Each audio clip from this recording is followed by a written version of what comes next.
Pour certains, elle est la musique classique du troisième millénaire. Pour d'autres, elle représente la survie en cette fin de siècle. Une musique en phase avec l'ère des ordinateurs. Un univers interplanétaire, cybernétique, grâce auquel les frontières sont abolies. Au début, je ne connaissais pas encore ce style de musique qui allait bouleverser ma vie. Passionné par la photographie et la vidéo, j'ai alors associé mes passions avec mon plaisir d'écouter de la musique. C'était la première fois que la musique me faisait ressentir autant d'émotions. Je me suis alors demandé quel style de musique c'était, et j'ai découvert que c'était de la techno. Depuis cette découverte qui a carrément chanté mes oreilles, je n'ai fait que traîner dans ce milieu qui est souvent mal jugé. On le considère parfois comme plein de mauvaises choses, ou trop lié à la drogue. Mais la techno, c'est pas juste du bruit qui tape sans signification. C'est bien plus que ça. Aujourd'hui, j'aimerais partager cette histoire qui ne cesse de me fasciner. Vous allez pouvoir me suivre et découvrir tous les chemins que j'ai faits, que j'ai pu parcourir à travers les collectifs et les événements où se trouvent tous les publics passionnés. J'ai fait des rencontres incroyables et remplis de mystères. Vous allez pouvoir découvrir l'histoire de la techno et le contexte dans lequel cet univers a évolué grâce à tous les acteurs majeurs. Vous allez comprendre comment la techno a évolué jusqu'à nos jours. Et pour mieux saisir cet univers, j'ai décidé de plonger dans l'histoire de la techno et de partir là où tout a commencé. Les rave parties, qu'est-ce que c'est? C'est un élément de la culture techno. Il n'y a pas à s'en formaliser. C'est une culture qui existe et qui a son charme.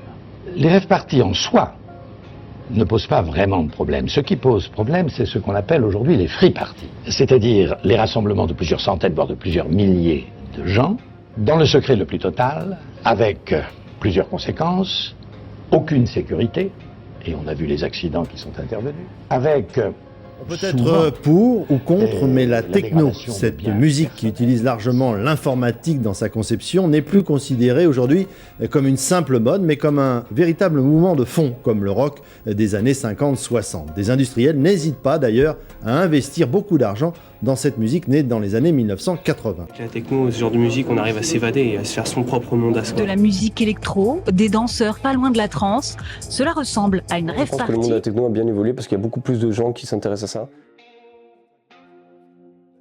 La techno, c'est un style de musique qui est né dans les années 80 à Détroit aux États-Unis pendant la période du Fordisme, grâce à des artistes comme Juan Atkins, Kevin Swederson ou bien Derrick May.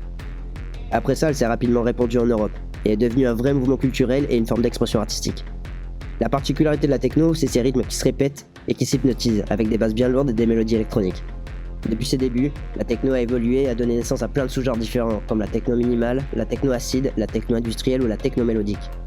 Aujourd'hui, elle continue à être une force créative et innovante dans l'industrie de la musique électronique. C'est un truc qui bouge, qui évolue constamment et qui reste bien présent dans le paysage musical. Bon ok, je vais pas faire un cours d'histoire, mais la techno et les raves sont souvent associés à une culture underground qui se déroule la nuit. Pourtant, ces mouvements ont un impact sur la musique, la mode et la société dans son ensemble. Nous allons explorer l'univers de la techno et les raves, et comprendre pourquoi ces mouvements ont capturé tant de gens à travers le monde.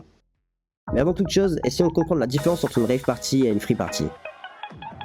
L'après-midi débute à peine, ils sont déjà plus de 10 000, bien décidés à fêter les 30 ans du premier festival de musique techno en France. Ce Technival est le premier en France depuis 2019, le précédent a eu lieu dans la Creuse. Il avait rassemblé 10 000 personnes. Alors je me suis posé la question, quelle était donc la différence entre une rave party et une free party? Les raves, elles sont différentes. Elles sont légales, donc réglementées. Cela prive énormément de liberté, mais ça fait gagner beaucoup en sécurité. Parce que malheureusement, le public des raves est très différent de celui des teufs, d'où l'importance d'une bonne sécurité. Et cela entraîne une méfiance générale vis-à-vis des inconnus qui nous entourent. Une free party, c'est plutôt compliqué à trouver. En fait, ça marche généralement par le bouche à oreille. Donc c'est soit tu as le contact et le poteau qui a l'info et tu peux y aller, soit tu l'as pas et c'est super compliqué. En fait, une free party, généralement, ça marche sur donation. Comme son nom l'indique, une free party, c'est libre esprit, c'est de s'amuser, de profiter, d'être là avec ses amis et surtout de se sentir soi-même, de ne pas se sentir jugé, c'est le plus important, de respecter les autres et de se respecter soi-même et de respecter essentiellement la nature. Donc c'est-à-dire les déchets, c'est mort, il n'y en a pas par terre et on ramasse avant de partir. En soi, une teuf, c'est une ambiance très festivalière et une rave, c'est une ambiance plutôt club. Une free, c'est la liberté. Tu peux faire ce qui te plaît et ce que tu feras de la teuf reflétera souvent ta nature et ton image. Certaines personnes rendent la teuf magique, tandis que d'autres la rendent grotesque. La free est en dehors des lois et des règles de la société en général. Une anarchie se crée, donc à toi d'être respecté et respectueux. C'est vraiment un endroit à part, complètement coupé de la réalité. Une free party en soi, comme son nom l'indique, c'est sur donation, mais c'est surtout illégales. Donc c'est ça la différence entre une free party et une rave, c'est qu'en free party, ça peut généralement se dérouler dans des forêts, dans des lieux abandonnés, enfin un peu partout où on peut trouver de la place, mais c'est illégal et on n'a pas le droit de poser les questions. Et à la différence, une rave party, c'est un côté un peu plus underground, voire même carrément un peu plus légal, qui se rapproche du côté club. C'est plus sécure, c'est beaucoup plus encadré, et puis c'est un peu plus serein parce que effectivement c'est légal et que c'est encadré. Moi c'est Tom, aussi connu sous le nom de Loco sur la partie artistique. Je suis né dans le Nord, j'ai grandi en Charente-Maritime, je suis arrivé sur Bordeaux il y a 3-4 ans maintenant. Et voilà, je suis ce qu'on pourrait appeler artiste techno depuis très peu de temps. J'ai lancé mon auto-entreprise il y a quelques mois seulement, j'ai rejoint le label We Are Rave. Et j'essaye cette année pour la première fois de venir vivre de la musique électronique. Je m'appelle Mathéo Fous, d'où le nom de scène Foussine. Et du coup, je suis producteur, compositeur et interprète live de musique électronique et de techno. Alors du coup, moi je m'appelle Sébastien, sous le nom de Seb. Je viens de Bordeaux, je suis né ici. Je m'appelle Andriane, connu sous le nom de Ancêtre Photographie. Et je suis dans le milieu de la photographie en événementiel techno depuis un peu plus d'1 an déjà. J'ai une passion, j'aime écouter la musique techno, je kiffe faire de la photographie, je kiffe faire de la vidéo. Je voulais en fait réunir ces deux passions-là, ces deux kiffs-là, je voulais les réunir en un seul bloc en fait. Et je me suis mis clairement à faire ça, de la photo en événement techno. Moi ce qui me rassure à la base c'est déjà c'est l'ambiance, c'est hyper familial franchement. J'ai fait 2 teufs et les 2 teufs ont été une expérience incroyable. C'est très familial, même si on connaît personne. Qu'on y va, on va regrouper, on va retrouver du monde parce qu'en fait c'est pas si loin de Bordeaux et il y a beaucoup de gens qui ont le permis maintenant qui vont en voiture et donc du coup qui ramènent des gens, d'autres gens et nous on ramène d'autres gens et donc du coup en fait on se regroupe, on est au moins 15 personnes qu'on se connaît. C'est genre vraiment le partage comme elle a dit tout à l'heure pour faire des rencontres et tout et c'est ça qui est vraiment trop bien. D'un côté t'as la musique, c'est gavé personnel et de l'autre t'as le milieu où genre c'est gavé, tout le monde il est là pour kiffer, on va devant la façade, il y a vraiment l'ambiance de fou, c'est trop bien, genre on est tous un peu nous-mêmes et en même temps on est tous ensemble. En fait c'est l'énergie, tu sais. La musique déjà, au-delà du fait que ça m'a marqué de suite et qu'il y a direct eu une connexion, en fait je me suis dit vas-y c'est ça la musique que j'ai envie de faire, c'est ça la musique que j'ai envie d'écouter tous les samedis. Il y a eu aussi un vrai feeling avec juste l'énergie que ça dégageait quoi. Si quelqu'un était amené à découvrir la culture techno, je lui dirais qu'il va découvrir un milieu assez ouvert, où la fête est un petit peu sans prise de tête, où chacun vient comme il est. C'est ça que je trouve ouf dans ces soirées-là, c'est que tout le monde s'entraide, t'es pas laissé tout seul, tout le monde est là pour s'aider. Tout le monde est là pour s'écouter, je trouve ça cool. Comme je disais, c'est ultra ouvert d'esprit. Et même les gens qu'on connaît pas, ils sont hyper cool et hyper attentionnés. Et même, par exemple, Techno Plus, j'en connais pas d'autres personnellement. Il y a par exemple Techno Plus, c'est un stand derrière. Il y a des lits. Par exemple, si quelqu'un se sent pas bien, il va là-bas. S'il faut se désinfecter, si quelqu'un s'est blessé, et quoi, il y a tout, l'équipe de premier secours. C'est une expérience qui change. C'est un mouvement où il y a beaucoup de gens différents qui se rencontrent, qui se croisent. Tout le monde, il vient pas forcément pour les mêmes raisons, mais ce qui est sûr, c'est que tout le monde partage quelque chose de fort pendant ces événements-là. Là-bas, il n'y a pas de jugement, les gens, on est tous là pour la même chose, on va tous kiffer. Le son, c'est pas juste une écoute, ça se ressent aussi. Ouais, et comme je disais tout à l'heure, c'est gavé personnel. Le monde de la techno, c'est un monde à part entière. Vraiment, c'est autre chose. On est plongé dans une bulle, dans une autre atmosphère. On ressent énormément de choses quand on est dans ce genre de soirée en tant que photographe ou même en tant que public. C'est des moments forts, c'est des moments ultra forts, c'est de la musique, c'est des gens, c'est une ambiance, c'est un tout en fait. C'est un ensemble qui fait qu'on se sent bien, on se sent en confiance et surtout en fait on se sent pas du tout jugé. Et c'est ouvert d'esprit. Et moi c'est ça qui m'a plu en fait vraiment là-dedans. J'aime bien aller en free party, c'est pour pouvoir profiter ne serait-ce qu'un instant d'un endroit magique et éphémère qui casse la réalité qu'on veut nous imposer. Et c'est surtout découvrir de nouveaux artistes, leurs performances, voire même de nouveaux genres musicaux.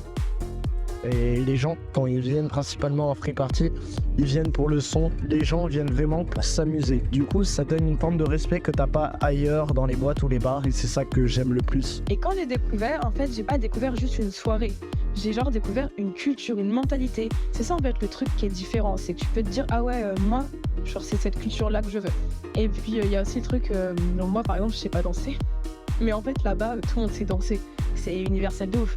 Tu prends n'importe quel être vivant sur la planète, il l'entend et il lui ressemble pareil. Et ça réveille des instincts primaires, enfin... C'est primitif en fait de danser comme ça, en gros sans décider de quel mouvement tu vas faire. Je sais pas, tu te laisses guider par ton instinct. Et on va pas se mentir, le fait que ce soit illégal, c'est quand même un gros fuck à l'État. Voilà, c'est pour ça que j'aime la free. On décale un peu pour pas faire exploser les trucs là. Regarde comment, écoute comment ça va crépiter.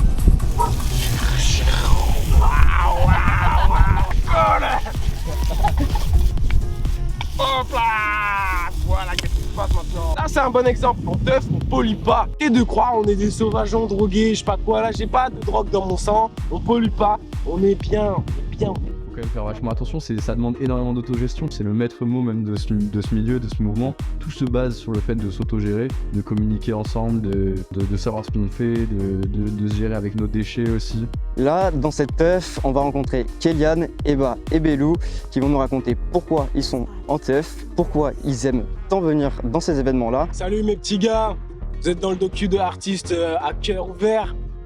On est en teuf, free party, connaisseur du mouvement. Je suis en train de grailler parce que j'ai faim. Et oui, en teuf, on mange pas que de la drogue, on mange aussi de la nourriture saine. Sans sel, mais saine. Pour l'espèce de mouvement de liberté qu'on a, le fait de pouvoir s'exprimer et ressentir un mouvement bien particulier.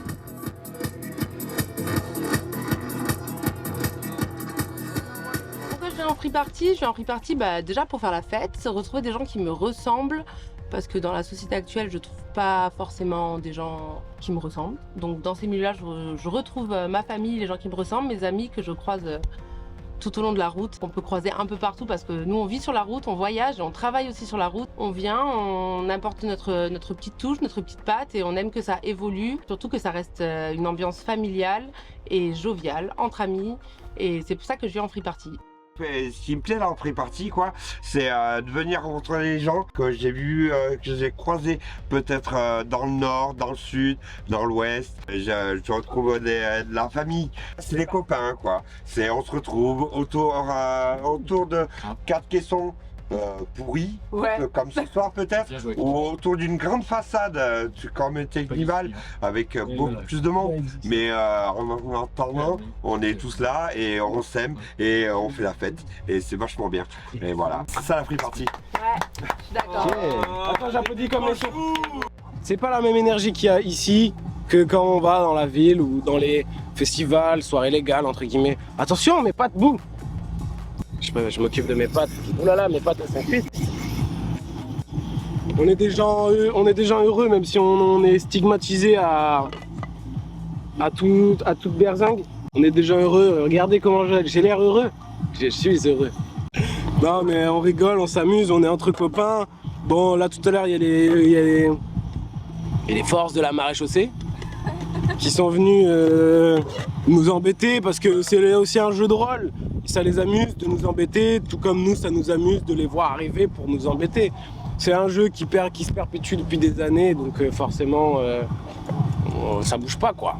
Même si des fois, comme par exemple à Redon, ça peut partir légèrement en sucette, mais ça, tout le monde en a entendu parler. Et après, il y a des raisons de pourquoi c'est parti comme ça.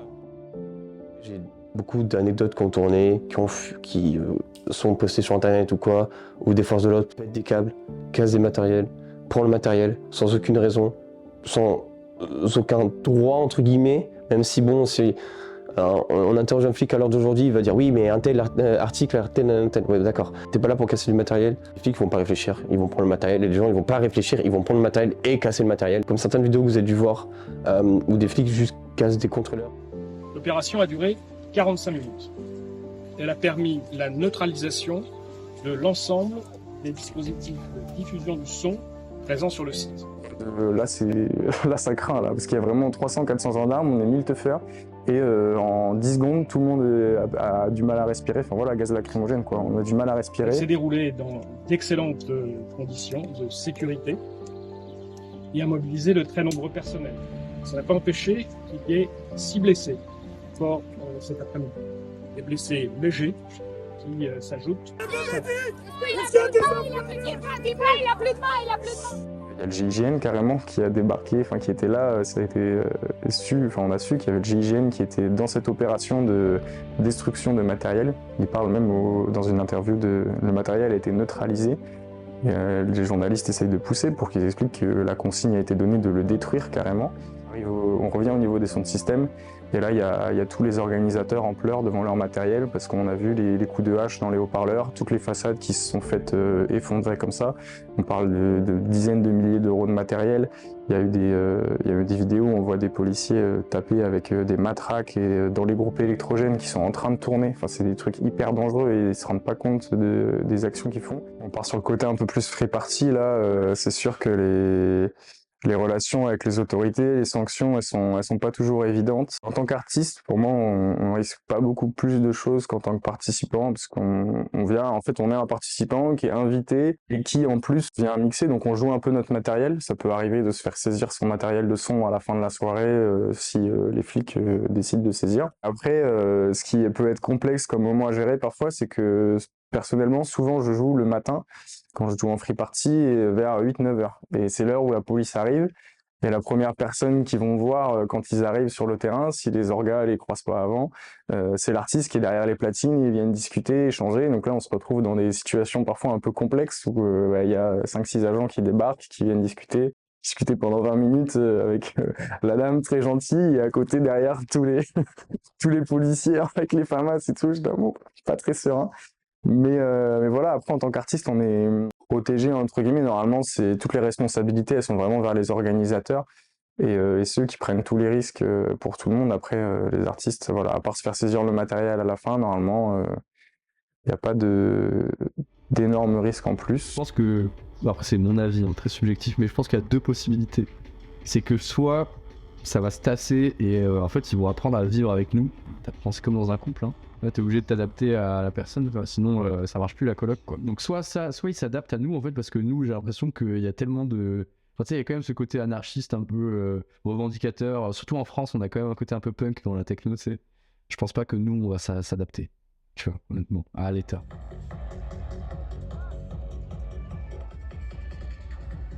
Je suis mitigée. Je pense que ça peut bien marcher, comme en vrai la répression. Ouais, j'ai un peu peur pour le futur, en mode ça sera de plus en plus, quand je vois parfois on va en venir aux autorités et tout, comment ils réagissent par rapport à tout ça. Moi c'est la répression qui fait un peu peur. Moi j'oublie pas le mouvement qu'il y a derrière et c'est vraiment une cause que je défendrai jusqu'à longtemps parce que ça me tient trop à cœur. Je fais plein de soirées où la police arrive, on discute, ça se passe super bien. Ils aident quand il y a un vrai échange, ils sont là pour soutenir, faire en sorte qu'il n'y ait pas trop de problèmes. Mais si c'est bien organisé à la base, ils se rendent bien compte qu'ils n'ont pas grand chose à faire, juste contrôler à la sortie. Et voilà, et ça, c'est tout à fait normal. Mais quand il y a peut-être derrière des pressions des préfets ou que les policiers commencent à se prendre pour des cow-boys, ça vient créer des tensions inutiles. Et c'est là où ça devient dangereux. Là, il y a des mains arrachées, des gens blessés. Enfin, en fait, dans le sens où on sait qu'ils nous veulent pas de mal, tu vois. Il y a eu des problèmes, on va en parler, hein, mais globalement, les forces de l'ordre, ils sont pas là pour nous faire du mal. Ils sont là pour faire leur travail. Et le seul risque, c'est de perdre de l'argent, en fait. C'est de perdre du matériel, c'est que la fête, elle se finisse plus tôt, tu vois, que prévu. Est-ce que c'est vraiment un problème? Tu vois, au final, qu'ils nous arrêtent. Peut-être qu'il faut nous arrêter des fois aussi, tu vois. Non, au final, je trouve ça bien. Les habitués s'attendent déjà à une autre amende. 135 € pour stationnement sur une propriété. Mais bon, maintenant que vous avez un petit peu plus compris quelle était la différence entre une free party et une rave, maintenant qu'on a posé les bases, moi je vais me rendre chez Flox pour en savoir un peu plus sur la vie de DJ.